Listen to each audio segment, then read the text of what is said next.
하나님 말씀은 사도행전 22장 22절부터 29절까지 말씀입니다. 이 말하는 것까지 그들이 듣다가 소리질러 이르되 이러한 자는 세상에서 없애버리자 살려둘 자가 아니라 하여 떠들며 옷을 벗어던지고 티끌을 공중에 날리니 천부장이 바울을 영내로 데려가라 명하고 그들이 무슨 일로 그에 대하여 떠드는지 알고자 하여 채찍질하며 신문하라 한대 가죽줄로 바울을 매니 바울이 곁에 서 있는 백부장더러 이르되 너희가 로마 시민된 자를 죄도 정하지 아니하고 채찍질할 수 있느냐 하니 백부장이 듣고 가서 천부장에게 전하여 이르되 어찌하려 하느냐 이는 로마 시민이라 하니 천부장이 와서 바울에게 말하되 네가 로마 시민이냐 내게 말하라 이르되 그러하다. 천부장이 대답하되 나는 돈을 많이 들여 이 시민권을 얻었노라. 바울이 이르되 나는 나면서부터라 하니 신문하려던 사람들 곧 그에게서 물러가고 천부장도 그가 로마 시민인 줄 알고 또 그 결박한 것 때문에 두려워하니라. 아멘. 하나님 말씀입니다. 26절에 백부장이 약간 목소리를 떨리면서 이렇게 얘기하죠. 천부장에게 전하여 이르되 어찌하려 하느냐 이는 로마 시민이라. 로마 시민한테 지금 우리가 무슨 짓을 하는 겁니까? 여러분 당시에 세계를 제패하고 있었던 대로마 제국의 시민이라는 것은 아무나 가질 수 없는 특권이었습니다. 바울이 그런 특권을 가지고 있었습니다. 하지만 여러분 아시다시피 바울은 그 로마 시민이라는 특권을 자신의 어떤 입신양명이나 부귀영화를 위해서 사용하지 않았습니다. 바울은 예수님의 복음을 위해서 로마 시민이 된 것을 자신의 신분을 적극적으로 사용했습니다. 사도행전의 여러 곳에서도 나타나지만 바울이 로마의 시민이라는 그 사실이 바울의 선교 계획이나 전도 여행이나 바울의 사역에 지대한 영향을 미쳤습니다. 복음을 위해서 바울은 자신이 가진 이 신분을 로마의 시민이라는 신분을 필요할 때 이렇게 사용했습니다. 오늘 본문이 바로 그런 순간 중에 한 장면입니다. 그래서 오늘 말씀을 통해서 복음에 사로잡힌 정말 신실한 바울의 모습을 우리가 묵상해 보기를 원합니다. 그리고 하나님께서 나에게 주신 그런 특권들이나 기회나 그런 상황들은 무엇인지 하나님께서 주신 그 모든 것들을 사용해서 정말 신실한 예수 그리스도의 증인의 삶을 내가 살고 있는지 우리의 삶을 돌아보고 또 그런 삶을 살기로 다짐하는 그런 시간이 되기를 소망합니다. 여러분 사도행전 22장부터는 이 사도행전에서 바울의 삶과 선교에서 어떤 터닝 포인트를 맞이하는 순간입니다. 지금까지 그 다메섹에서 회심한 이후부터 지금까지 바울은 1차, 2차, 3차 전도여행을 마치면서 비교적 자유롭게 사역을 했어요. 교회 개척자였고 목사였고 또 교사였다면 또 선교사였다면 이제부터 22장부터 28장까지는 죄수로서의 바울입니다. 그렇다고 해서 바울의 사역이 끝난 것이냐? 그런 게 아닙니다. 에베소서 6장 그 감옥에서 있을 때 쓴 서신서인 에베소서에 보면 에베소서 6장 19절에서 20절을 보면은 나를 위하여 구할 것은 내게 말씀을 주사 나로 입을 열어 복음의 비밀을 담대히 알리게 하옵소서. 이 일을 위하여 내가 쇠사슬에 매인 사신이 된 것은 나로 이 일에 당연히 할 말을 담대히 하게 하려 하심이라. 나는 쇠사슬에 매인 사신이 되었다. 이렇게 자신을 표현합니다. 여전히 바울은 예수 그리스도의 사신입니다. 하지만 쇠사슬에 묶였을 뿐이다. 하지만 나는 여전히 쇠사슬에 매인 사신이다. 나를 위해서 기도해달라. 내 입술을 열어서 복음의 비밀을 담대히 알리게 하옵소서. 이렇게 기도해달라. 이렇게 바울이 요청합니다. 바울은 감옥에서 여러분 잘 아시는 존 버녀는 감옥에서 철로 역정이라는 정말 대작을 남겼습니다. 근데 바울은 감옥에 있을 때 하나님의 감동을 입은 성경 말씀을 많이 기록했는데 에베소서, 또 빌레몬서, 빌립보서, 또 골로새서가 바로 그 서신서들입니다. 자, 그래서 오늘 본문은 바울이 이제 앞으로 자신이 이방인들을 성전의 안뜰까지 데려간 그 일을 이제 변호하기 위해서 6번이나 이제 변호를 하게 되는데, 자, 첫 번째 그 변호의 순간입니다. 예루살렘 군중들을 향해서 변호를 하는 그런 순간입니다. 여러분 어제 본문에서 어떤 일이 있었죠? 바울이 헬라인 이방인 그리스도인들을 데리고 성전 안쪽까지 들어간 사건이 있습니다. 그래서 그곳에서 결례를 행하고, 근데 유대인들이 그것을 보고 몰려와서 이제 바울을 폭행하기 시작합니다. 이방인들을 이곳까지 데려와서 이 거룩한 곳을 더럽혔다. 막 죽으라고 때리기 시작하죠. 온 예루살렘이 지금 소동했습니다. 근데 죽기 직전에 천부장의 눈에 띄어서 목숨을 건지게 됩니다. 그런 상황에서도 어제의 말씀을 우리가 생각하면 바울은 그들에게 예수 그리스도를 전했습니다. 자신의 삶에서 역사하신 주님의 구원의 그 기적을 선포했습니다. 내가 왜 이 사람들을 데리고 여기까지 왔는지, 하나님의 주권하심과 내가 하나님께 신실하기를 원하는 것과 하나님의 인도하심이 나를 여기까지 이끌었다는 그런 바울의 변호이자 또 설교이자 선포였습니다.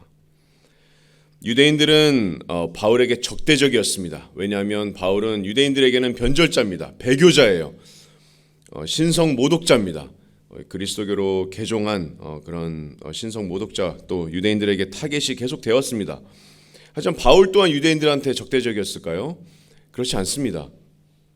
바울은 자신이 유대인으로서의 받은 유산을 완전히 버리지 않았습니다. 여러분 사도행전을 보시면 성전에서 바울이 기도하던 것, 또 갱그리아에서 머리를 깎던 것, 그래서 바울이 예수님을 믿으면서 이제 유대교에서 완전히 탈피를 했지만 행위로 구원받는 것에 대해서는 완전히 탈피했지만 여전히 자기가 받은 유대인의 유산에 대해서 완전히 버리지 않았습니다. 또 유대인들을 향한 바울의 마음은 정말 간절했습니다. 로마서에 그 바울의 마음이 잘 기록되어 있는데 로마서 9장 2절과 3절 말씀, 우리가 잘 아는 말씀이죠. 내 마음에 그치지 않은 고통이 있는 것을 내 양심이 성령 안에서 나와 더불어 증언하노니 나의 형제 곧 고륙의 친척을 위하여 내 자신이 저주를 받아 그리스도에게서 끊어질지라도 내가 원하는 바로다. 이렇게 과장돼서 말하면서 나의 형제들이, 유대인들이 구원을 받는 것에 대한 그런 바울의 간절한 마음을 우리가 알 수가 있습니다. 그래서 자신을 죽이려고 했던 유대인들에게 긍휼과 사랑과 그들에게 진리를 선포함으로써 그들을 향한 마음을 바울이 나타내 줍니다. 바울이 복수와 증오로 유대인들에게 불타지 않았습니다. 그렇게 유대인들에게 가장 많이 시달림을 당했지만 바울은 여전히 그들에게 복음을 전하기를 원했습니다. 그래서 22장 1절에 보시면 부형들아 이렇게 시작하죠. 부형들아, 내가 지금 여러분 앞에서 변명하는 말을 들으라. 바울의 변명은 간증 형태였습니다. 나의 동기가 너희들을 증오함이 아니다. 나는 하나님께 충성한 것이고 하나님께서 어떻게 나를 여기까지 인도해 주셨는지 바울이 이렇게 간증했습니다. 바울의 간증에서의 주인공은 자기 자신이 아니죠. 자기가 어떤 업적을 이루었는지가 중요한 게 아니었습니다.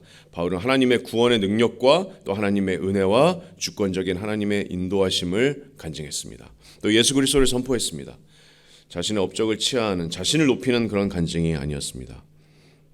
자, 이렇게 어제 이제 본문을 통해서 이제 쭉 예수님께서 어떻게 자신을 인도해 주셨는지, 어떻게 구원하셨는지 쭉 이제 이야기를 하다가, 자, 21절에 자, 이제 이방인에 대한 자신의 사역을, 자신의 사명을 이렇게 얘기하는 순간이 있습니다. 21절을 보시면 나더러 예수님께서 또 이르시되 떠나가라, 내가 너를 멀리 이방인에게로 보내리라 하셨느니라. 바울의 회심 또 하나님의 주권적이었고, 바울의 사명 또한 하나님의 주권적인 부르심이었습니다. 바울은 이방인에게 복음을 전하기 위해서 예수님께서 택하신 그릇입니다. 그래서 그 회심의 순간 때 예수님께서 바울에게 사도행전 9장 15절에 주께서 이르시되 가라, 이 사람은 내 이름을 이방인과 임금들과 이스라엘 자손들에게 전하기 위하여 택한 나의 그릇이다 라고 예수님께서 아나니아에게 이렇게 말씀하셨던 것입니다. 자, 근데 22절을 보시면 이 말하는 것까지 그들이 듣다가, 자, 이 군중들이 여기까지 듣다가 소리질러 이르되 이러한 자는 세상에서 없애버리자, 살려둘 자가 아니라 하여 23절 떠들며 옷을 벗어 던지고 티끌을 공중에 날리니. 유대인들의 인내심이 여기까지입니다. 자, 왜 이들이 인내심이 한계에 이르렀습니까?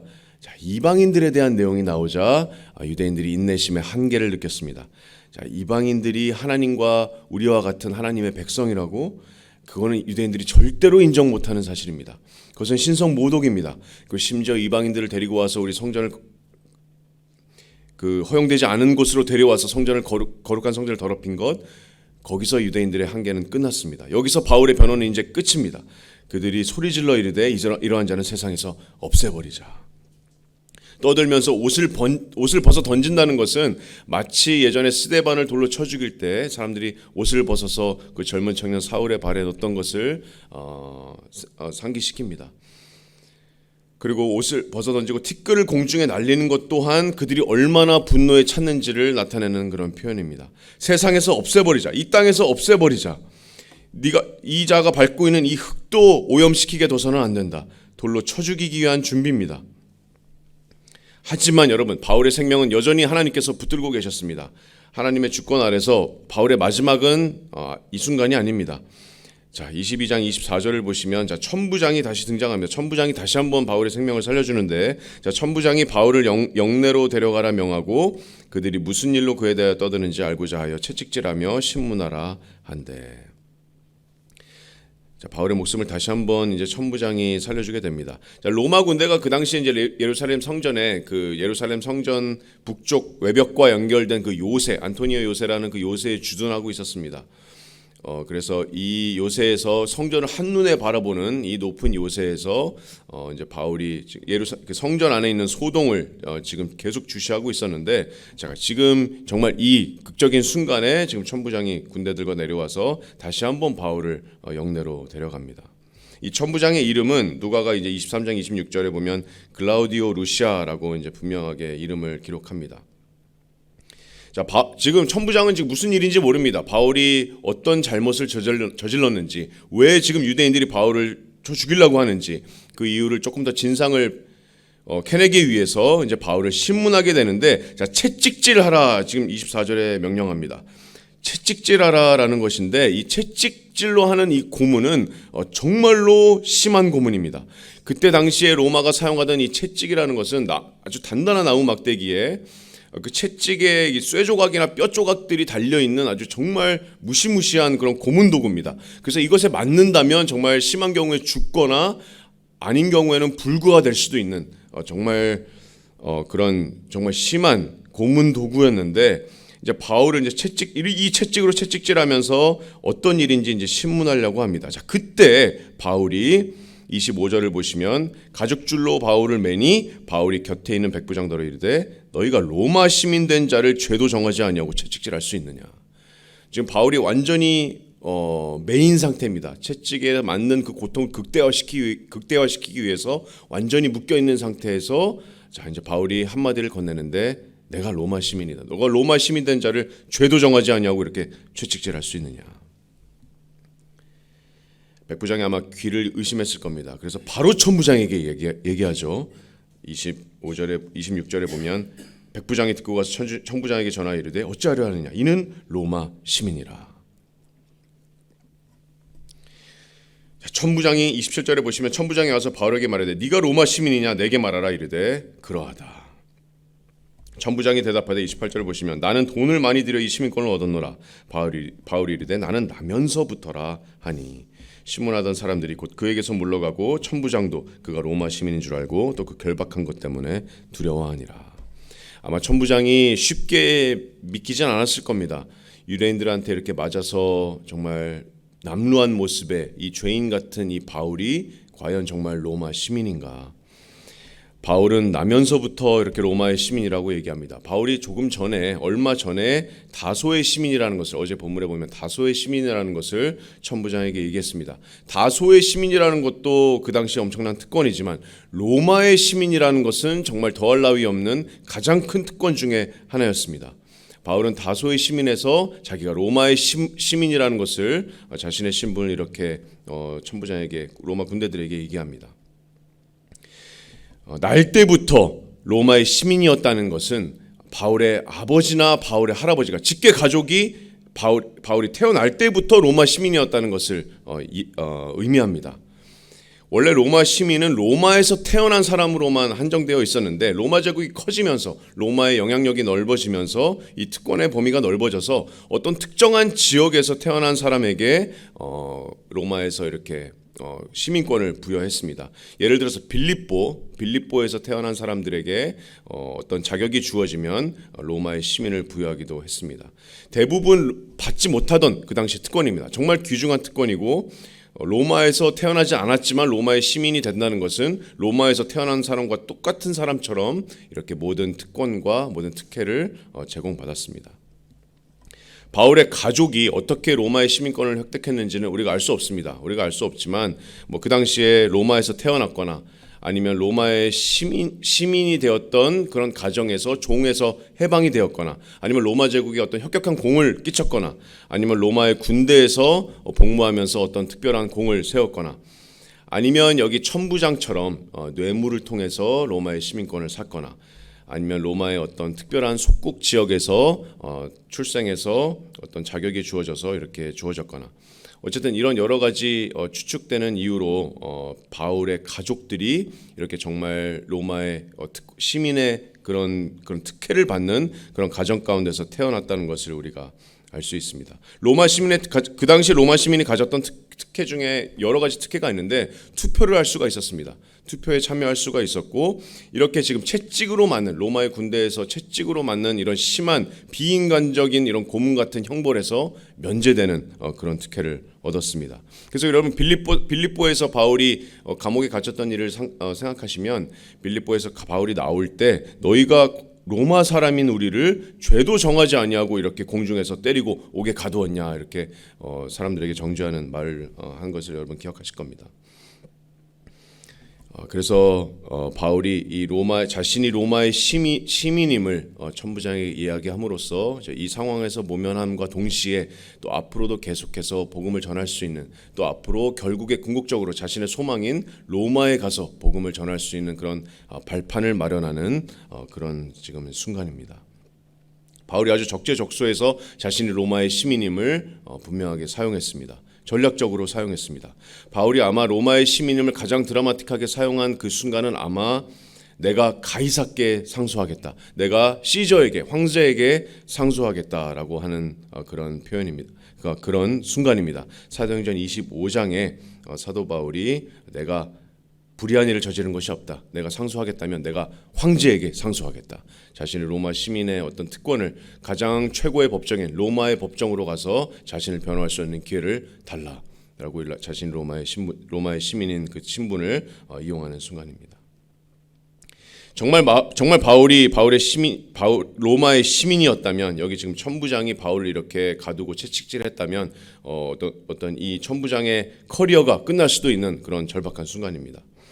하나님께서 바울에게 지혜를 주시고 또 담대함을 주시고 또 신실함을 주셔서 바울이 자신의 로마의 시민임을 이렇게 적극적으로 사역에서 사용했습니다.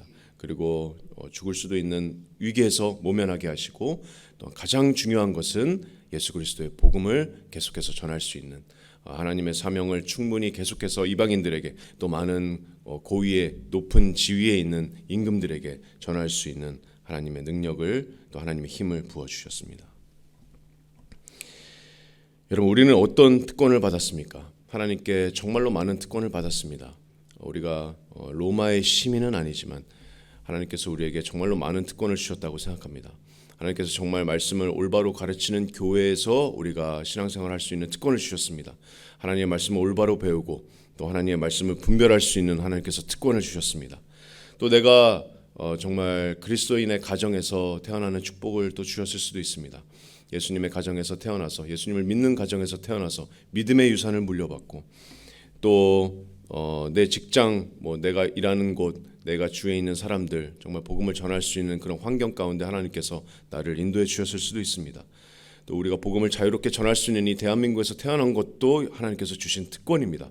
우리가 거리에 나가서 전도할 수 있는 것도, 아무런 거리낌 없이 전도할 수 있는 것도 주님께서 주신 특권입니다. 여러분, 우리에게는 어떤 기회와 또 어떤 특권과 어떤 복음의 특권들이 있습니까? 우리가 오늘 이것을 좀 생각해 보길 원합니다. 또 사도 바울이 어떤 자신이 받은 특권을 자신을 위해서가 아니라 궁극적으로 예수님의 그 복음을 위해서, 자신이 받은 이방인의 사도로서 자신이 받은 그 사명을 위해서 그 신분을 사용했다는 그 사실을 우리가 다시 한번 생각하면서 정말 우리가 주님께서 주신 그 특권을 정말 다른 건 아니라 예수님의 복음을 위해서 우리가 사용하고 있는지, 또 사용하고 있지 않다면 다시 한번 우리가 다짐하는 그런 시간이 되었으면 좋겠습니다. 주님께서 우리를 인도하셔서 우리의 모든 상황과 우리의 모든 마음 가운데 정말 주님의 복음을 위해서 신실하게 달려갈 수 있는 그런 놀라운 능력과 지혜와 힘을 주시기를 간절히 축복합니다.